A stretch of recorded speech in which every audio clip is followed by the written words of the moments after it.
Welcome back, my gentle people. This is Corner Stories, and today we have some exciting stories for you. So let's get into it. My husband, 32M, and I have been married for 2 years. His dad and stepmom are going through an ugly divorce, so his half-brother, 17M, has moved in with us to live for a year till he starts college. My husband loves his brother, treats him like a little kid and is overprotective of him. I find BIL's behavior obnoxious and we are having too many arguments over this. He's been with us for only a month and a half and I can't stand it, and I really don't think I can put up with it for a year. It started off with him making messes and throwing away leftovers. Since I do most of the cooking and cleaning, it was increasing my workload. My husband's list of chores have not increased by his presence, so he was dismissive of my complaints. Since husband wasn't saying anything, I tried telling him to pick up after himself. BIL retaliated by spanking my butt. Anytime I tell him to do something, he hits my butt hard and laughs. Husband told him to knock it off, but he keeps doing it and husband treats it as if he's just playing around, no big deal. Not only is it very disrespectful, but it's really painful. After that he started randomly picking me up and carrying me around. I am a little over 5 feet and 120 pounds and he's a tall stocky guy. I hate it, and husband just thinks he's goofing around and trying to be friends with me. I work from home, and the other day when it was just him and me in the house, he picked me up and ran with me to my bedroom and threw me on the bed. It really scared me, but he just laughed at me and left. Husband thinks I am being dramatic by being scared by this. I feel like his behavior is escalating, but my husband tells me to act like the adult and not blow up over a kid's playfulness. I am anxious every day and I am seriously thinking of moving out, though it'll be difficult to afford it. AITAH for telling my husband that I don't feel safe in our home. AITAH, thank you so much for your comments and validating me. My husband had me confused and believing that I was overreacting. I am so relieved to hear from so many people that this is as dangerous and bad as I feel. I have packed a bag in my car and some important belongings and documents. I am 29F for those who asked. I forgot to put that in my post. I called and talked to MIL early in the morning. She's always been very nice to me, and at my wedding she told me she thinks of me as her daughter. My mom passed away when I was young and I don't have any siblings, so that had moved me very much. I was nervous about talking to her because I didn't want to ruin that relationship, but she was so shocked when she heard the details. She said she'd talk to my husband and FIL and this was unacceptable situation and told me to come stay with her till it got resolved. BIL is out with his friends till tomorrow for 4th of July, so it gives me some time to have one more detailed discussion with my husband. I am also going to show him this Reddit post and hopefully his mom's talk and these comments will be a wake-up call. Top commenter. If we rephrase what is happening to a man living with you and your husband started sexually touching you and has escalated to physically forcing you onto a bed while your husband belittles your feelings of being scared in your own home, a proper response is leave and inform the police. Update: I am very appreciative of everyone who commented on my last post and gave me encouragement. I won't be able to respond to all, but I appreciate it. I wasn't able to resolve this issue with my husband and I have moved out. I am trying to come to terms with the fact that this is the end of my marriage. My MIL was on my side and talked to my husband about this situation, but he got more annoyed with me because he saw this as me creating more drama between MIL and FIL and causing old grievances to rise. I showed him the Reddit post I made and the comments, and he accused me of presenting things in a lurid manner to get people on my side. He didn't even read all the discussions, just got enraged and closed the tab. MIL also talked to FIL, who came down on BIL about his behavior. FIL told BIL to leave our house and move in with him. BIL refused, saying he wants to stay with my husband. My husband came up with the solution that BIL was to stay in his room and I should stay in my bedroom, lock the door and not get out till he got home from work. This pissed me off more. I had packed a bag and my documents thinking of leaving anyway. FIL talked to me and said that he doesn't like that we aren't getting along, and BIL will no longer stay with us. But the next day BIL came into the house with a group of his friends. I simply grabbed my laptop and left. I am so grateful to the people who had suggested that I be packed and ready to go. I already had everything in my car and could leave with what I needed immediately. I am staying with MIL now. She is flabbergasted by my husband, who's told her that he'll never ask a close family member to leave his house. It is clear that my husband doesn't even like me, much less care about me at all. He hasn't spoken to me since I left. I am trying to figure out what I should do next. I obviously can't stay with MIL for long, especially since I need to start the divorce process. I could move back in with my dad, but he lives in another state and that'll make things hard.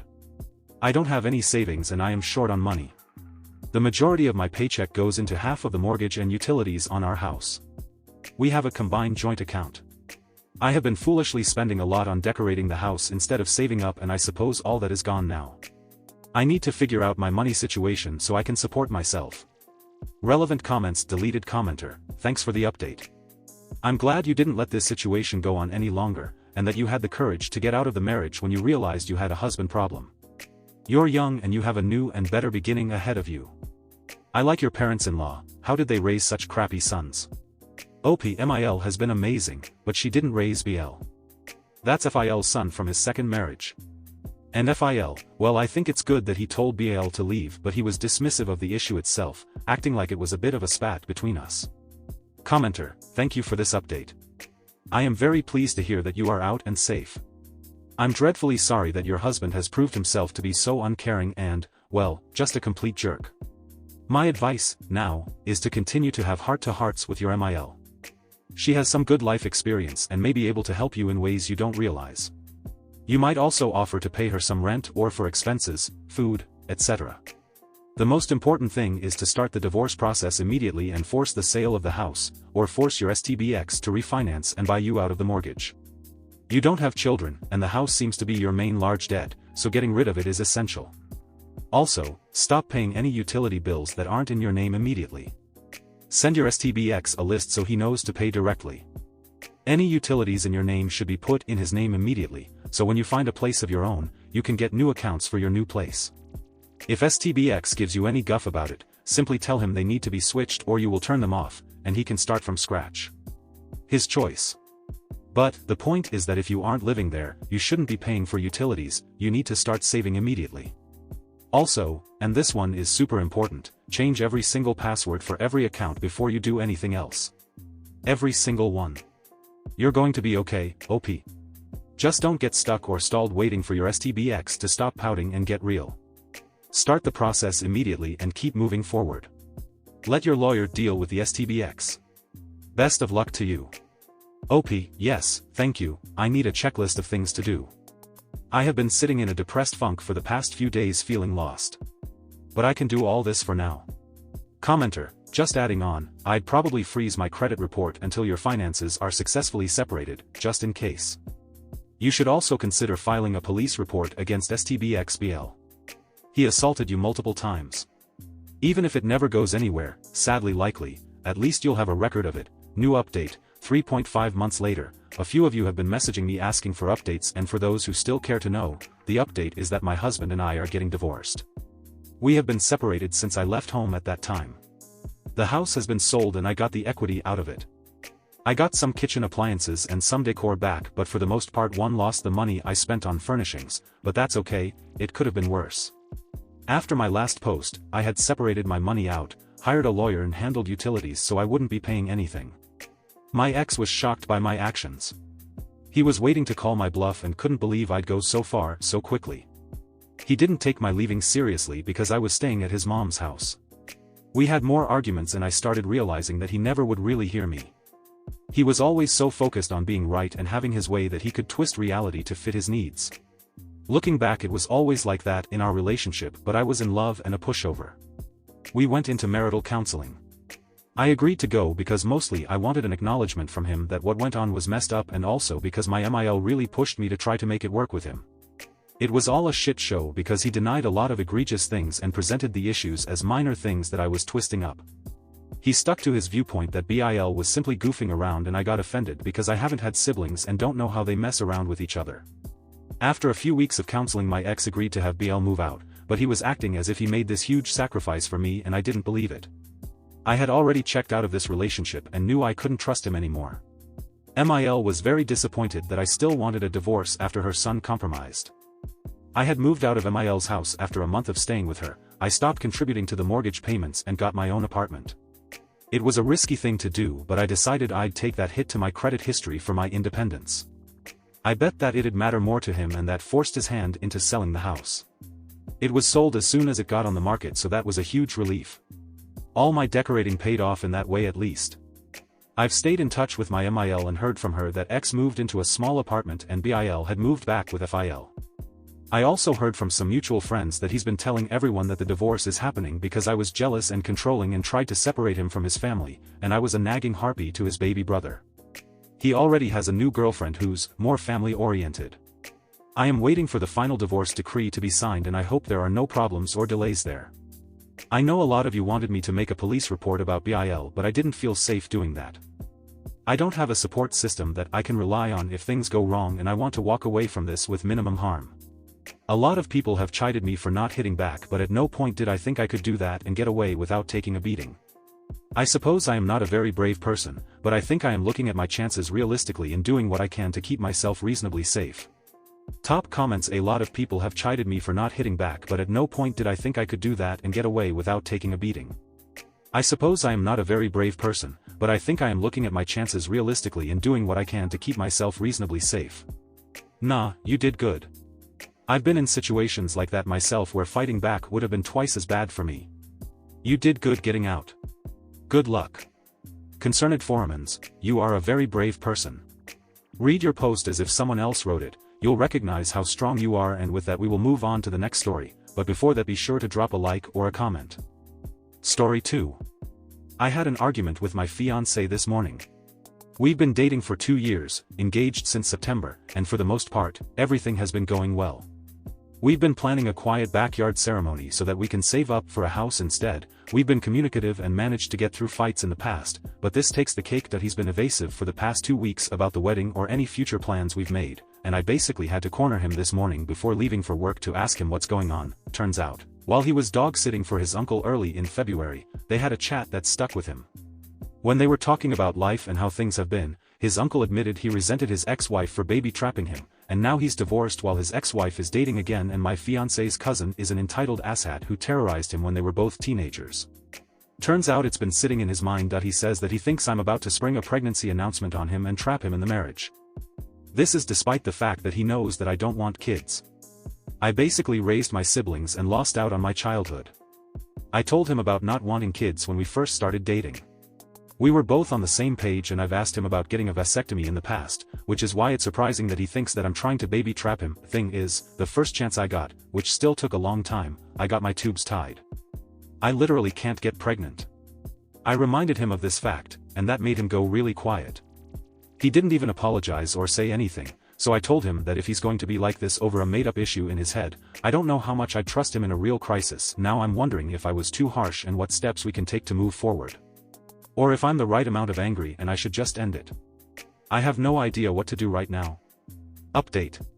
It's been an exhausting week, both at home and work. Basically, we're not engaged anymore. He is moving back to his parents, and our relationship is over while he works on himself. To answer some questions, no, he wasn't cheating, nor was there a secret baby on the side. Half a yes to him having second thoughts, half yes to him being influenced by family and friends. I won't go too much into the details, just that his uncle's family were always awful to him. They were always the go-to babysitters, and he has trouble standing up to that generation of his family. He's impressionable, and he has trouble separating fact from fiction because of that and them. Another factor is that one of his formerly child-free friends announced his wife's pregnant during New Year's, and he's been excited about it. My ex-fiance's wondering if he'd change his mind, especially since his parents do want to have grandchildren and have been asking if we're going to wait before having them. After dog-sitting for his uncle, apparently all that combined in his mind that I changed my mind and I'd surprise him about it, which is the core of the matter for me. Whether he forgot I had my tubes tied doesn't matter. He was projecting his fears, anxiety, and trauma onto me and punishing me for something that I didn't even do or say, and then made me out to be a deceptive partner because of that projection. He stopped trusting me because he was afraid of what the warped version he built up in his mind might do. That wasn't okay, and that's why I ended it. He's been moving his stuff out all week, and he told me he's going back into therapy. His parents will be there to help him, and they separately apologized to me. They had no idea how bad his anxiety is. I'll be there to support him as a friend, and I've been trying to say that it's on pause, but typing this out also makes me realize that no matter what, I wouldn't be able to win against those fears, nor can I trust him to ever really fully trust me against them. Story 3. My wife Lucy, 33F, and I, 35M, are both immigrants who met, married, and live in our current country, although we're originally from 2 different countries. In my original country's culture, when you marry, your in-laws essentially become a second set of parents who you treat the same as your own parents. I treat Lucy's parents like my own, but Lucy doesn't treat my parents the same way she treats her own. She's very polite and respectful towards my parents, but she doesn't show them the same affection or humor that she uses with her parents. Lucy is a pretty reserved person and doesn't show love often. It hurts my parents that Lucy doesn't treat them like her own parents, especially as my dad, 71M, is very traditional and misinterprets her reservedness as disrespect. My parents love Lucy and don't understand why she's more reserved with them. I've tried explaining to them that Lucy is reserved, but they think that children, biological or in-laws, should treat them more affectionately anyway. My dad loves talking politics with Lucy because they're both educated and well-traveled, and he's accustomed to people just agreeing with his opinions, since he's the oldest and therefore deserves the most respect, according to my culture. Lucy doesn't always agree with my dad's more conservative views and isn't afraid to tell him so, but has never been rude to him. It came to a head when my dad tried to speak politics with her one day when we were visiting for dinner. Instead of just agreeing with him, though, Lucy expressed the exact opposite view, which she genuinely believes, and refused to change her opinion to appease him. My dad got upset, started yelling, and demanded to know why she wasn't more respectful as a child should be towards a parent. Lucy told him bluntly that he's not her dad and has no authority over her whatsoever, and left the house when my dad started yelling again. At home, I asked Lucy to apologize to my dad to keep the peace, but Lucy said I should have stood up for her, especially once my dad started yelling. I said that it's better to just let him run out of steam, as he doesn't mean it, he just talks very loudly, and he loves her. She said that she doesn't love him like a father and told me that I'm TA for not taking her side. Now she won't talk to my parents at all, and my parents are upset at her silence. And that is the end of the story. That's it guys, this is where I will leave you. I hope you enjoyed the stories I had for you. I certainly enjoyed them. Please be sure to drop a like or a comment, and it would mean a lot to me if you subscribe to the channel, but no pressure. Until next time, be kind, be curious, and I will see you. Corner Stories signing off.